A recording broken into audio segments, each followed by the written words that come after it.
What's up guys, it's All Day Anthony and welcome back to a long-awaited Evo vlog where today I'm giving you my annual Evo update. Let's jump into it. Once again, it is that time.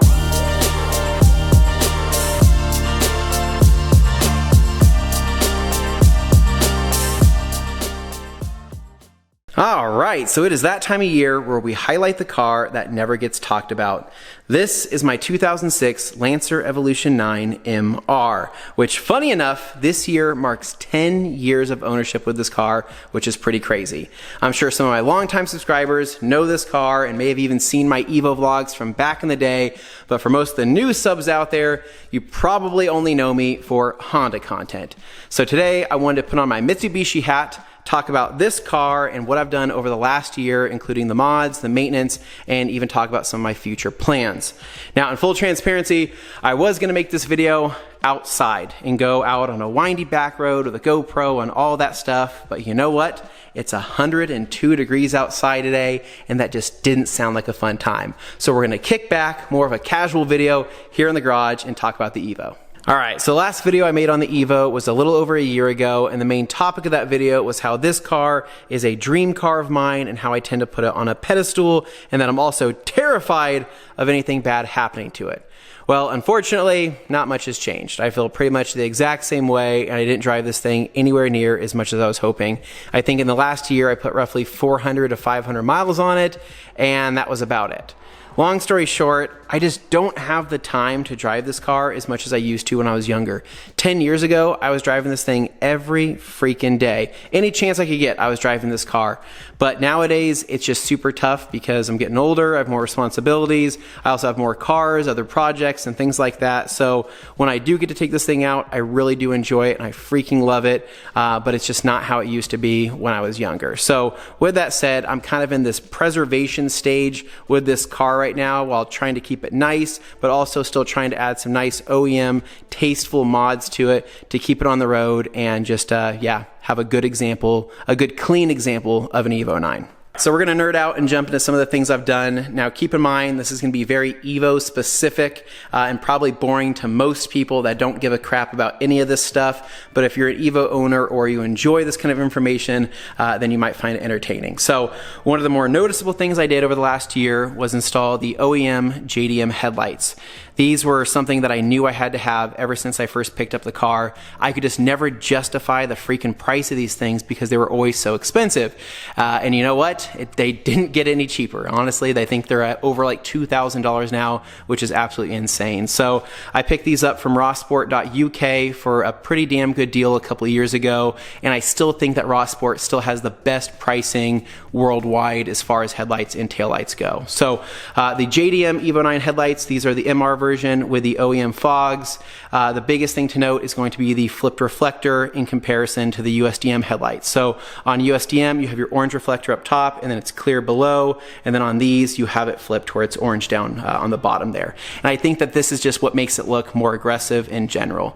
Other things to note here are that the passive demon eye, the projector reflector on the inside there, has a little bit more of a bluer hue to it. I don't know if it's just like a placebo effect or if it's actually bluer, but I feel like from a distance that does in fact look bluer. Now some other really intricate things to note is that I think on the high beams here, on the inside there on the reflector, you can see that it's a smooth kind of chrome. On the USDM, there's kind of lines in it, if I remember right. But other than that though, it's the exact same dark chrome finish as the USDM Evo 9 headlights.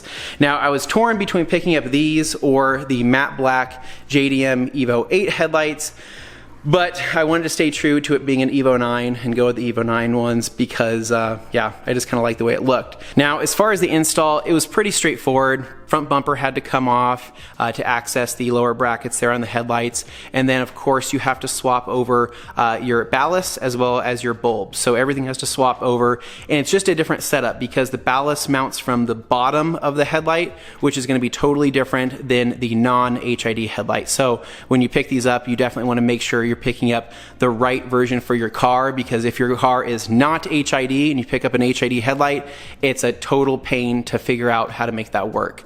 Now, the other thing to note that most people don't note online is that on the JDM fog lights, right? It's a different adapter. You need something different. Most people end up cutting their OEM headlight harness and then wiring in the Nokia adapter. You do not need to do that. All you have to do is pick up a male to female adapter for that plug-in, and it's literally plug and play. You don't have to cut anything, you don't have to mess with your car at all, and it's all 100% reversible if you didn't know that. So anyways, huge upgrade. Put these on, put Expel PPF over the front of them just to keep them protected, and I think they look freaking mean. I really, really like them. Oh, and one more thing to note, because I knew I was going to forget this. The other biggest difference between the JDM headlights and the USDM headlights is that the cutoff for the headlight itself is going to be different on the JDM ones, especially on the driver's side over here. So meaning that your light output is going to be outward and upward. So instead of being nice and straight and nice and flat like it would be on the other side or the USDM version, you are going to essentially be shining your headlights into oncoming traffic. That's probably because it was helpful for people in Japan on, you know, those mountain roads, but for here in the US, it's kind of a nuisance. So I don't drive at night a whole lot, so it doesn't bother me at all, but just something to note if you do a lot of nighttime driving and heavy traffic. All right, so before we jump into the engine bay, I'll highlight a couple of the things I've done here on the interior just to make it feel a little fresher and a little newer on the inside. So first and foremost, one of the things I did was install the genuine 6-speed leather baseball shift knob. Now, the OEM shift knob is the aluminum knob that comes with all the MRs. They get really dinged up and kind of like dingy with time. So I pulled that off, set it aside, picked up this from STM, which costs way more than it should, but hot damn, does that ball just feel good, dude. I love that knob. It's way better than the OEM knob. I'm obsessed with it, and that was a huge upgrade for just good shifter feel. Now, this isn't really exciting, but I'll just note it anyways. I replaced the base of the shifter here, this black plastic piece right here. Mine was getting pretty scratched up over the years, so I bought one new while I still could from STM and swapped that over. My silver top piece there is still in really good shape, so I just thought swap it over. So that was pretty easy to do. And then the other mint find I found was this armrest right here. So typically these get absolutely hammered with time, but I found that on Facebook Marketplace for like 50 bucks, which I think the dude just took it off once it was like brand new and just stored it. And so picked it up, cleaned it, put it on, looks freaking awesome. Now, for the Evo nerds out there, another thing I found was an OEM mint Evo IX steering wheel from a very low mileage Evo. I picked that up, I don't know, a year and a half ago, and right now it's in storage. So this is my original wheel right here, but here in the future, I'll swap over to that new one because it's literally brand new. The leather looks absolutely amazing. So I did that, and then I also threw on the new metal clutch and brake cover there. I don't think I noted that in the last video, but I did that within the last year as well, just to kind of freshen that up down there. All right, so next up is what's on this table right here. This is my old USDM Evo IX valve cover that I just swapped out for a JDM valve cover. Now, there's not a lot of information on this, so I wanted to cover this to hopefully help people out in the future. So with the USDM valve cover for the Evo IX, your big differences here are that you're gonna have a hard pipe here on the back for the PCV valve, and then on the front, you are going to have your mounting bracket for your throttle cable, and that your PCV valve hose here is going to be different as well on the USDM version versus the JDM version. Now, the big reason why I went JDM instead of another USDM valve cover is because the USDM valve covers have been discontinued. So if you have a valve cover that's all dinged up and chipped up, then your only option is to either powder coat or go JDM. And if you know anything about powder coating Evo 8 and Evo 9 valve covers, then you know it's a nightmare because of the baffles on the bottom here. So everything has to be tapped and drilled out. Otherwise, you're gonna get a bunch of media blasted into there and it's going to destroy your engine. So I opted to go JDM instead of doing that and then just hoarding this for another day. So anyways, I'm gonna show you the JDM valve cover and then talk about other things I've done maintenance wise. All right, so here we go. JDM valve cover looks pretty similar to the USDM one. The PCV valve is different. So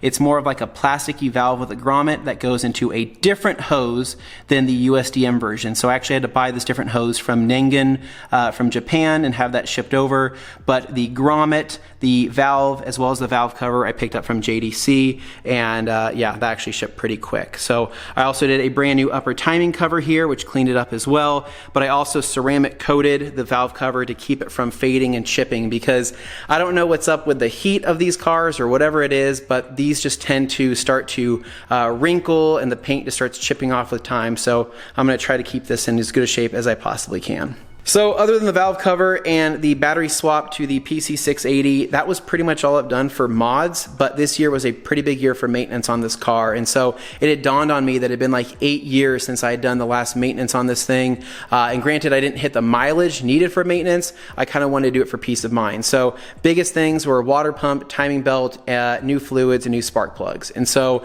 I did the spark plugs and I did the transmission fluid, but I didn't feel super confident in the timing belt job. So I took it down to Snilled Performance, where Nate is our local Evo whisperer. He actually did the 60K maintenance on this car, and I took it to him to have everything redone because he's just amazing at that stuff. So what was done was new water pump, because we found out mine was actually seeping.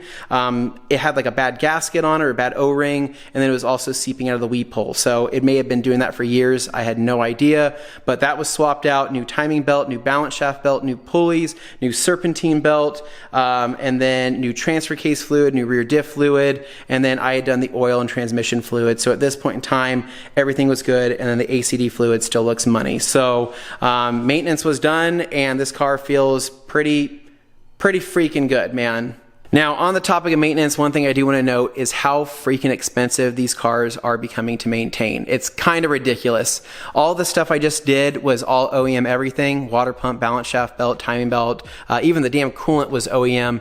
It was freaking expensive, guys. I really couldn't believe it. Back in the day, I want to say that all the parts you would need to do maintenance on this car, like a 60K, 120K maintenance, was like $400.